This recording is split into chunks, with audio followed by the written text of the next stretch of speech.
Halo semuanya, nama saya Mila Kavita Virginia. Saya dari kelas Oracle Administrator B. Di sini saya akan menjelaskan studi kasus saya, yaitu koperasi simpan pinjam. Profil perusahaan yang saya gunakan adalah Pracico Inti Sejahtera. Pracico Inti Sejahtera dikenal dengan sebutan Pracico Sejahtera yang merupakan koperasi simpan pinjam yang terafiliasi dengan Multi Inti Sarana Group, MIS Group. Dan MIS Group sendiri telah hadir dan menjadi bagian dari pembangunan Indonesia selama 22 tahun melalui kiprah bisnisnya di sektor premium transportation, tin mining, digital business, dan syariah-based business.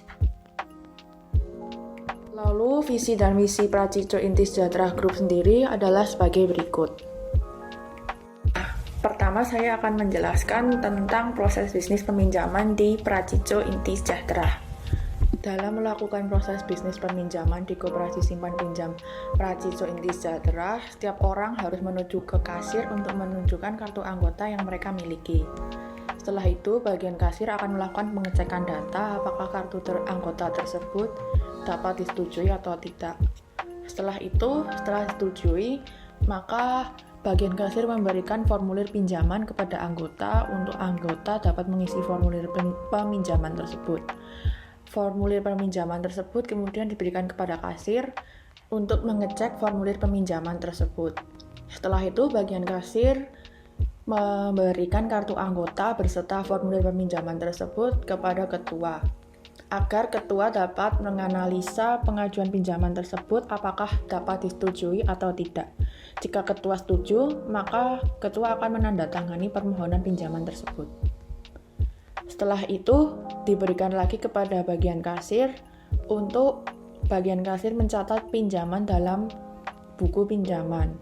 Setelah itu, kasir membuat bukti uang keluar dan membuat laporan pinjaman. Lalu laporan pinjaman tersebut diberikan kepada bendahara. Bendahara akan memeriksa dan menandatangani laporan pinjaman tersebut. Setelah itu, laporan pinjaman akan dicek kembali kepada ketua.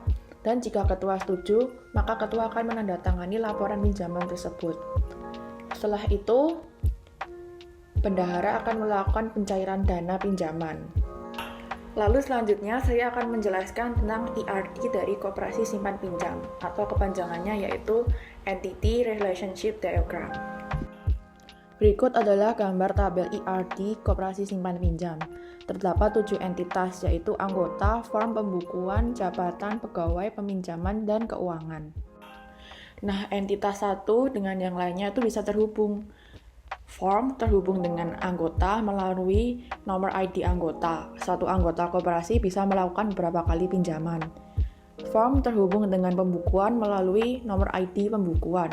Satu pembukuan bisa menyimpan banyak form. Pembukuan terhubung dengan pegawai melalui nomor ID pegawai. Satu pegawai bisa menangani banyak pembukuan. Peminjaman terhubung dengan pegawai melalui nomor ID pegawai. Satu pegawai bisa mengolah banyak data peminjaman. Peminjaman terhubung dengan keuangan melalui nomor laporan keuangan. Satu laporan keuangan dapat menyimpan banyak file peminjaman. Pegawai terhubung dengan jabatan melalui nomor ID jabatan. Sekarang kita masuk ke moving data. Dan di sini saya menunjukkan bahwa tabel-tabel yang saya buat sudah terisi oleh data-data yang sudah saya buat melalui Excel. Hal tersebut dilakukan melalui moving data. Dapat dilihat di sini bahwa tabel-tabel tersebut sudah memiliki value. Lalu kita masuk ke bagian user. Sebelumnya saya sudah membuat 3 role, yaitu ketua, kasir, dan bendahara. Dan ketiga role tersebut ditempelkan kepada user, Mila, Lala, dan Yudi. Yang pertama, saya akan mendemokan menggunakan user Mila.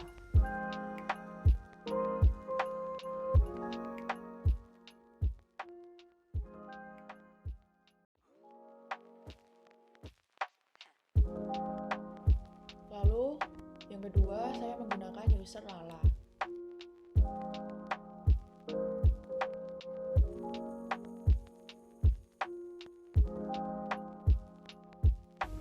Dan yang ketiga, saya menggunakan user Yudi.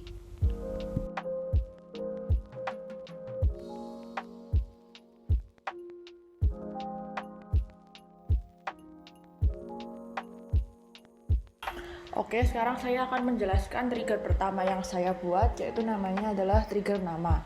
Trigger nama ini berfungsi saat bagian kasir melakukan update nama anggota, tapi nama anggotanya di bawah 3 digit, maka dari sistem tersebut akan mengeluarkan sebuah trigger.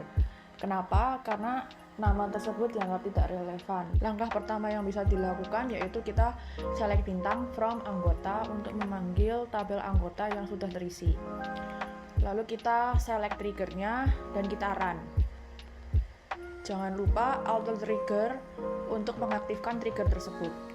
Lalu kita melakukan update nama anggota. Nah, bisa dilihat di sini muncul trigger tolong inputkan nama yang valid, berarti trigger tersebut terjalankan. Lalu masuk ke trigger yang kedua, yaitu trigger shift. Trigger shift adalah trigger yang digunakan untuk tabel pegawai. Dan trigger ini menggunakan sysdate. Jadi, kalau ada pegawai yang melakukan input data atau update di atas atau di luar jam kerja, maka update tersebut tidak masuk dan akan keluar trigger, maaf ini bukan jam kerja Anda. Flashback yang pertama yaitu skenarionya adalah seorang pegawai yang menginput data ke dalam tabel anggota. Namun ternyata pegawai tersebut salah melakukan input nama anggota atau melakukan typo, sehingga kita dapat menggunakan flashback untuk mengembalikan tabel sebelumnya. Berikut adalah caranya. Hal pertama yang bisa kita lakukan setelah pegawai salah dalam update nama anggota tersebut adalah kita lakukan commit. Lalu setelah itu kita alter tabel anggota, enable row movement, karena itu adalah syarat sebelum kita melakukan flashback. Setelah tabel altered, kita commit lagi. Lalu kita lakukan flashbacknya, yaitu flashback tabel anggota to timestamp, tanggal dan jam sekian. Lalu kita enter dan flashback complete. Setelah itu kita lihat lagi apakah tabel tersebut sudah berubah dan ternyata namanya sudah kembali benar. Lalu kita masuk ke flashback yang kedua, yaitu flashback as of.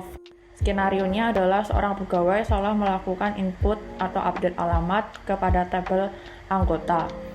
Lalu pegawai tersebut harus melakukan flashback as of untuk melihat alamat yang benar sebelum dilakukannya update yang salah tersebut. Baru setelah itu pegawai tersebut bisa melakukan update sesuai dengan alamat yang benar.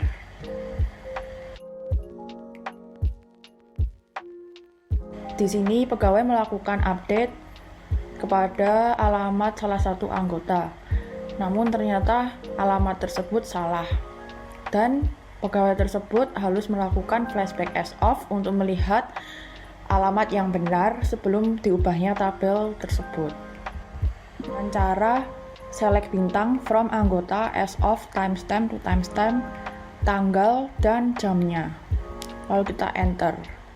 Maka muncul tabel sebelum dilakukannya update tersebut.